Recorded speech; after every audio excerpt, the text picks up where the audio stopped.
What's up everybody, Nate here. So you might be shocked how many rescues actually happen here in the White Mountains of New Hampshire. And one of the biggest reasons is people don't bring a headlamp, or they don't bring one that's up for the task, unfortunately. Last year, Fish and Game responded to 173 rescues. I mean, you're talking 3 to 4 a week. So today's video, we are discussing headlamp mistakes that people make when they're looking to purchase headlamps. And we're actually going to use the Nitecore NU27 as like a benchmark. And we're going to see if this will help alleviate those mistakes, or if this Nitecore NU27 will actually just leave you stranded in the dark. So mistake number one is what I call the Lumen trap. So a lot of times when we're going to buy a headlamp, we focus on how much light it will produce, which makes a lot of sense. Obviously, we want light when we're on the trail, but we sometimes just kind of hone in on how many lumens it produces, and we'll buy a headlamp just based off of that, which there's some logic to that. But the reason why I call it the Lumen trap is because it's not really about how many lumens the headlamp produces, but really how good of a beam it produces. Does it actually project down the trail like it's meant to project? Now, most quality headlamps have two different beams. They have a floodlight, which just illuminates your general kind of like close vicinity area of where you are, and a spotlight. So that's what I'm referring to. We want to look at the spotlight of a headlamp. Now, ideally, you want to try to find a spotlight that projects roughly, give or take, about 150 feet down trail. That's right around that sweet spot if you're hiking and backpacking on most well-marked trails, where it'll provide you enough illumination where you can hike safely, hike efficiently as well without getting hurt, and still seeing all the trail markers that you need to see. Now, when we're discussing the NU27 here, its low setting has a beam distance of 140 feet, which is right around that sweet spot that we're looking for, right? And another great thing about this headlamp here is it has a 94% acclaimed 94% light transmission from the body of the headlamp into the environment. So what that means is the majority of the light being produced by this headlamp is actually going out into the environment, cutting through that night, cutting through that darkness, and just giving you more usable light. Now, mistake number two is believing the advertised claims of runtime for these headlamps. So let's talk about this real quick. All these companies, when they give you run times, like this headlamp will last X amount of hours, they're testing those in very ideal circumstances and conditions, right? They're testing it in a laboratory. You know, when we're using these headlamps, we're using them out in the wild, out in the backcountry. They're going to get wet, they're going to get beat up. We'll be hiking in cold environments, which we all know kind of depletes batteries more on the faster side if you're in a cold environment. So, you know, if an advertiser says, you know, it lasts X amount of hours, you have to remember that that's in a very controlled environment, and we're not hiking in controlled environments. Now, another thing about run times is they'll usually just give you the best run time with the lowest setting on the headlamp. Now, interestingly enough, more importantly about these run times is companies kind of have different parameters of what they consider runtime. So some companies consider runtime to the point where the headlamp just completely stops producing light. So once the headlamp dies, they consider that the end of the headlamp's runtime. Other companies approach it differently. Some companies approach runtime as when it goes into its ultra low setting. So the vast majority of these headlamps, at least the decent quality to high quality ones, they won't just die on you on trail. What they will do instead is they'll start to just really dim out and eventually go into like an ultra low setting where they're really not producing much light, maybe at its worst 6-10 lumens, something like that. And the manufacturer will consider that the end of the headlamp's runtime. Now, speaking of numbers, the NU27 on paper does pretty darn well.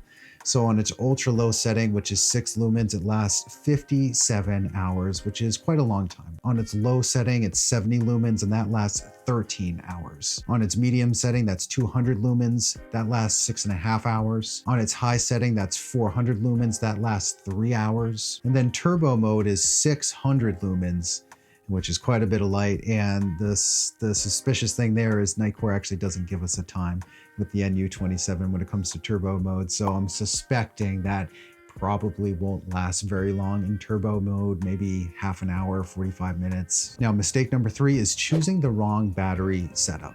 So there's two different options when it comes to these headlamps. You have a rechargeable headlamp, which obviously you have to recharge, right? And then you have headlamps that use replaceable batteries like AA's and AAA's and things like that. And there's pros and cons to each of them. So you have to kind of figure out which is going to be best for you. The rechargeable headlamps are what I prefer, but it does take a little more forethought and planning when you're using those headlamps, right? Because you can't just replace the batteries. Once the headlamp starts to die or dies completely, you're kind of screwed. So you have to bring, battery banks with you. You have to conserve power when you can. You have to kind of plan out when you'll be hiking, how long you'll be hiking at night, and things like that. As opposed to a headlamp that has replaceable batteries, you can just bring some extra batteries with you.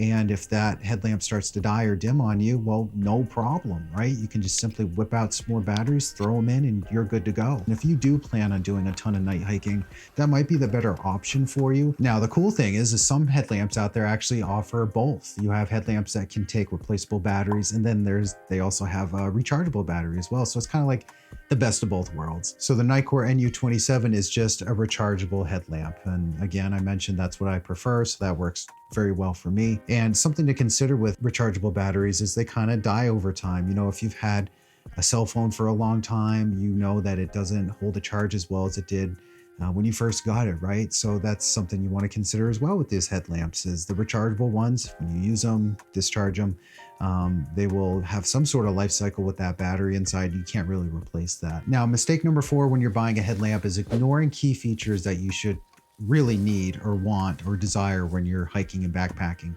And one of the biggest ones is having some sort of lockout mode on your headlamp. So this has never really happened to me, but I've heard horror stories about it where a hiker will put his headlamp in his backpack, do his hike or whatever. Nighttime comes, he goes to whip it out, and it's on. So he's been draining his battery during his entire hike, which is a pretty stressful situation to be in. So you want a headlamp that you can lock out, meaning you can't turn it on until you unlock it. Now, if you have a replaceable headlamp that doesn't have a lockout mode, you can just take the batteries out of that headlamp, or you can reverse them so it doesn't turn on. So that's something else you can do with those battery powered ones. Now, the NU27 does have a lockout mode. You push 2 buttons, it flashes a few times, and it's locked out. Again, that's something you definitely want when you're going out and buying a headlamp. The next feature I always look for is a power meter.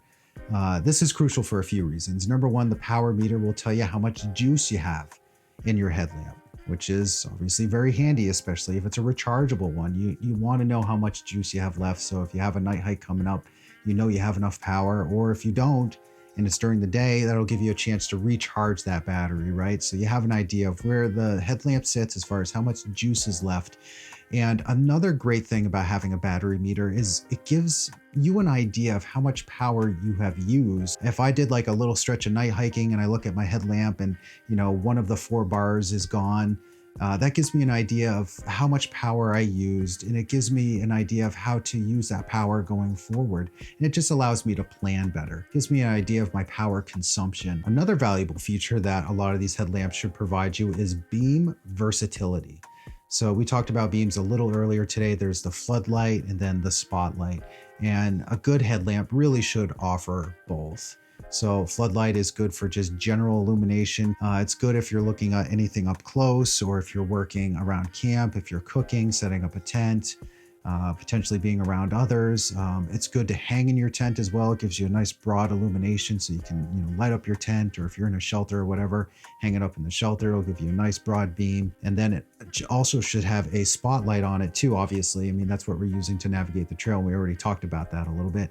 You should be able to switch between those lights relatively easy and or combine them as well. So the only bad thing about the NU27 is it actually doesn't have a dedicated flood beam, which I think is a huge miss with this headlamp. I was actually flabbergasted that it didn't come with a floodlight. They traded that feature for other features, which we'll talk about shortly. But yeah, no floodlight on the NU27, which is a little odd. Now, one of the most important features that a headlamp should have is waterproofness, or at least water resistance in some capacity. So we are in challenging environments, guys. We're going to be hiking in rain. We're going to be sweating on our headlamps. We might accidentally drop them in some water, whatever. So your headlamp needs to be able to survive those instances, right? And what you want to look for is a rating on your headlamp of IPX4 or greater. Now, the Nitecore NU27 has an IP66, I believe, which is pretty good for a headlamp. So that means it's virtually dustproof. And it also means that this headlamp can withstand jets of water. Which is way more than you would experience on the trail. Now, a lot of these nicer headlamps also have red lights on them as well. And that red light is really nice because you can do just basic chores around camp, or if you're in your tent, or if you're in a shelter with multiple people so you're not waking them up. Red light is really handy to use. And another benefit about that red light is it doesn't attract as many bugs as a traditional white light would. Now, the Nitecore NU27, the red lights on here, I'm just gonna be frank, I hate them. I don't know what it is about those. They come in 2 different settings, 5 lumen and 10 lumen. I find that for like just basic around camp use, they're okay, but it's bright and it'll blind me, but it won't illuminate well. Like, it's really hard to explain the red light on this headlamp. For whatever reason, it just does not work well. At least it doesn't work well for me. So another feature I find that's pretty important is an ultra low setting on these headlamps. So ultra low settings, usually between 6 to 10 lumens, are really good when you're doing just basic stuff around camp, getting up in the middle of the night to pee, you know, things like that. Just really like minimal travel on trail maybe. You can hike with a 6 to 10 lumen headlamp setting, but that'd be a little difficult, and maybe you'd want to only do that if you're trying to conserve battery power, if you have like an all-night hike or something like that. And because we're talking about features, there's a few more features I wanted to discuss about the NU27, which are kind of unique to this headlamp, and some of them are cool, some of them are kind of gimmicky, I think, but I think they're all worth discussing. So one of the biggest selling points, at least from Nitecore's standpoint, about the NU27 is the fact that it offers 3 different light temperatures. So they offer a warm temperature light, a neutral temperature, and then a cool temperature when it comes to this specific headlamp. So basically you have 3 different color temperatures in one headlamp. And that sounds kind of gimmicky, and it kind of is. And let me just explain the different temperatures, what I found them useful for, and what Nitecore claims they're for, and so on and so forth. So they have the warm temperature first and foremost. And what Nitecore claims is that this will be easier on your eyes. It will prevent eye fatigue if you're doing long distance hikes during the night, and that it penetrates fog really well. Now, what I can say is this, is yes, it does actually feel good on your eyes compared to the other settings, compared to the neutral setting and the cool setting. So I do actually believe their claim when it comes to eye fatigue.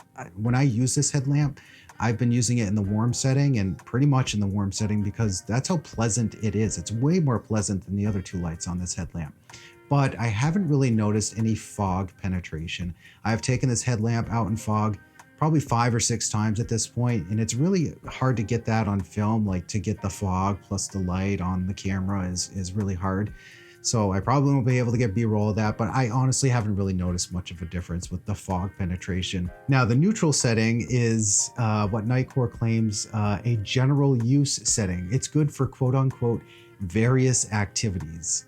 And then Nitecore claims that the cool setting is to create a state of wakefulness and attentiveness. I don't know how the hell I would ever be able to test that. I don't know, which maybe, I don't know. I think that's more of a gimmick than anything else, unfortunately. And another great feature of the NU27 is you can actually take the strap off of this headlamp and attach a clip, and you can attach this clip horizontally or vertically to the headlamp. So what that means is you can attach it to like the bill of your hat, if you're into that sort of thing, or you can actually attach it to your backpack as well. Now, Nitecore also provides what they call an illumination sack with this headlamp here, and they say that this is for lantern use. So you turn your headlamp on, you throw it in the sack, you can hang it up as a lantern. Cool, I guess. I don't know, maybe they're doing that because they don't have a floodlight on there. I'm not quite sure. Not really anything I'd ever be interested in using, but they do have it, and the NU27 can be a lantern. So full disclosure, guys, Nitecore did send me this headlamp to test out on the stipulation that I'd be honest and straightforward with my assessment of the headlamp. And Nitecore agreed to that. They said, you know, give the pros, give the cons, and ultimately you can tell your audience whether or not you'd recommend this headlamp. As you know, I'm really into ultralight backpacking, so I like going light with my stuff. That's why I have the NU25 at 1.5 ounces. The NU27 here only weighs 1.9 ounces, so it's actually under 2 ounces. It's half an ounce heavier than my NU25 which I actually think is pretty darn impressive. In general, this is a pretty decent headlamp considering the strength, how much battery capacity it has, how much throw it has, all under 2 ounces. And if you take the strap off, then you have an even lighter headlamp if you use the clip instead, which is, again, really darn impressive. And I'm serious, guys, that carrying a headlamp is probably one of the biggest things you can do to remain safe in the backcountry. So even if you're going on day hikes, always be safe, carry a decent headlamp so you don't end up a statistic. I love you guys. Like this video if you found it valuable in any capacity, and I will see you next time.